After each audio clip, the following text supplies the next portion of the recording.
परिचय दे। मेरा नाम राजेंद्र राम। मैं भारतीय रेल में सेवारत था। 2020 में रिटायर हो करके अपने गांव रणबीरपुर में निवास कर रहा हूं और मैं पेशे से एडवोकेट हूं। मैं डिस्ट्रिक्ट बार एसोसिएशन मऊ का मेंबर हूं और वकालत पेशा के माध्यम से जनता की सेवा कर रहा हूं।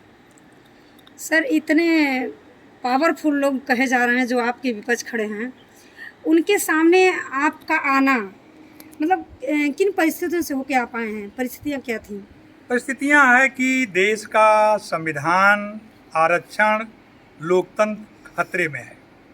इसलिए मैंने राष्ट्र की सेवा किया रेल सेवा के माध्यम से और मैं ये सोचा कि अपनी आवाज़ देश की जनता के सामने उठाऊं कि भारतीय जनता पार्टी को हराना होगा। यदि भारतीय जनता पार्टी पुनः सत्ता में तीसरी बार आती है तो भारत का संविधान भी नहीं बचेगा। जो अनुसूचित जात ओबीसी के लिए आरक्षण मिला वो भी नहीं बचेगा और लोकतंत्र भी नहीं बचेगा। यह आखिरी चुनाव होगा। इसके बाद भारतीय जनता पार्टी चुनाव ही नहीं करने देगी और इस देश में तानाशाही आ जाएगी। इसलिए मैं निर्दल प्रत्याशी के रूप में घोसी लोकसभा चुनाव का प्रत्याशी हूं और चुनाव लड़ने जा रहा हूं। तो क्या बीजेपी मतलब इस हारेगी? बीजेपी ये चुनाव 2 राउंड में हार चुकी है जी।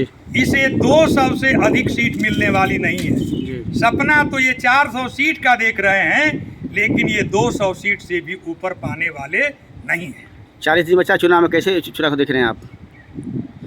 चुनाव बचा है, 40 दिन बचा है दिन, कैसे चुनाव को देख रहे हैं? ये चुनाव में बीजेपी अपने सीबीआई, आईबी, ईडी सारी एजेंसियों का उपयोग करके चुनाव आयोग को दबाव में डाल करके चुनाव जीतना चाहती है, लेकिन भारत की जनता, भारत का मतदाता उन्हें जीतने नहीं देगा।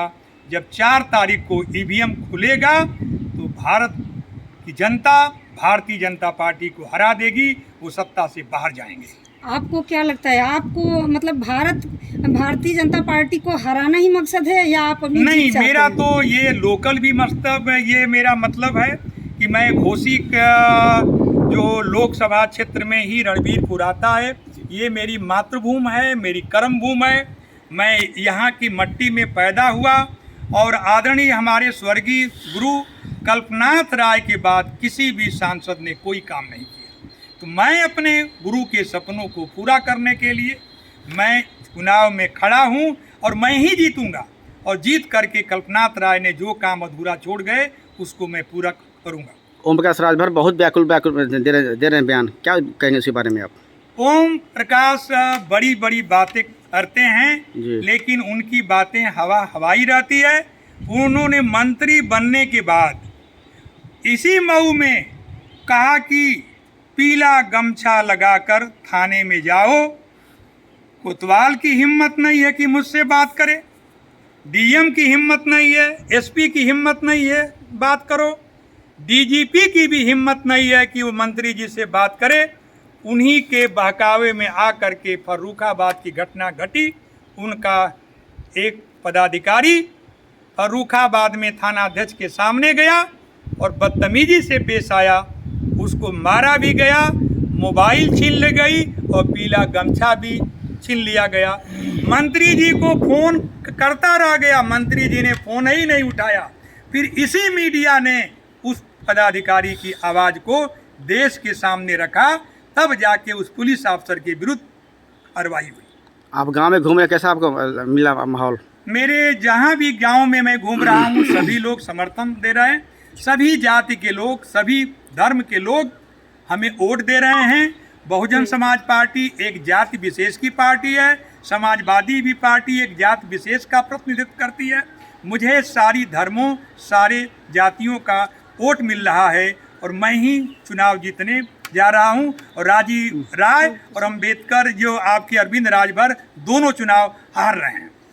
जैसा कि सभी प्रत्याशी दावे कर रहे हैं, तो आप अगर जीतते हैं तो सर्वप्रथम क्या करेंगे आप? मैं यदि जीतता हूं तो जो काम अधूरे रह गए, जैसे मऊ में मेडिकल कॉलेज नहीं है, मैं मेडिकल कॉलेज बनाऊंगा। मऊ में इंजीनियरिंग कॉलेज नहीं है, मैं इंजीनियरिंग कॉलेज को बनवाऊंगा। मऊ में हवाई अड्डा नहीं है, मैं हवाई अड्डे को बनवाऊंगा। जितने अधूरे काम हैं मैं सारे अधूरे कामों को पूरा करने की कोशिश करूंगा। चलिए, बहुत बहुत